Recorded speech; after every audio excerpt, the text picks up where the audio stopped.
submit into the hand of God. Ya pili inaitwa dua. Dua ni pale ambako sasa yuko mbele zake, umejisubmiti kwake. Dua ni pale unapotaja hitaji lako mwenyewe. Request, kwa nasema inquiry, ama sema request, you ask for. Uko pale unataja hitaji, yani kwa lugha nyingine unachopaswa kupokea mbele zake inaitwa dua.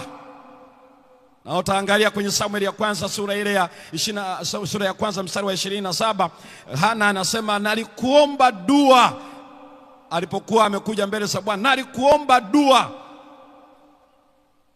Kwa hiyo ile Sara kwa Kiingereza tutumia neno prayer, lakini dua utasikia request kwa Kiingereza. Unapotaja hitaji. Kwa hiyo ukisikia watu wanasema tunaleta mahitaji yetu kwa Bwana, tukiitamka kwa Kiswahili hiki tasema ni dua. Unapowasilisha hitaji lako mwenyewe inaitwa dua. Na dua inafanyikaje? Sala, ambao ndio mwamvuli mkubwa umejiweka kwake. Huwezi ukatoa dua halafu uko nje yake.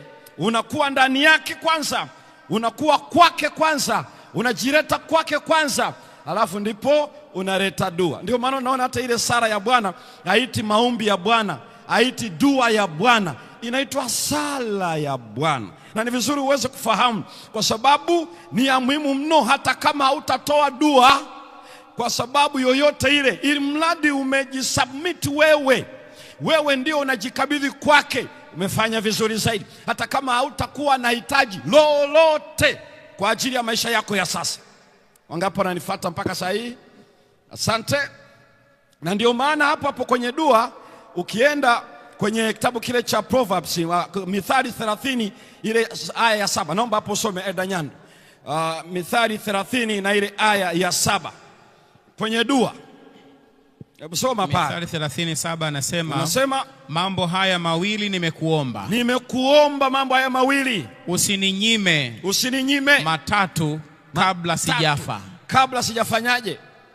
Kabla sijafa. Ila ametafsiri neno nimekuomba haya mawili, lakini hiyo neno ndio ile ambayo tungetumia kwa Kiswahili leo. Hii ndio dua yangu, haja ya moyo. Usininyime Bwana na matatu, anaendelea kutaja. Hiyo ni neno lile ile dua, ama haja, ama hitaji.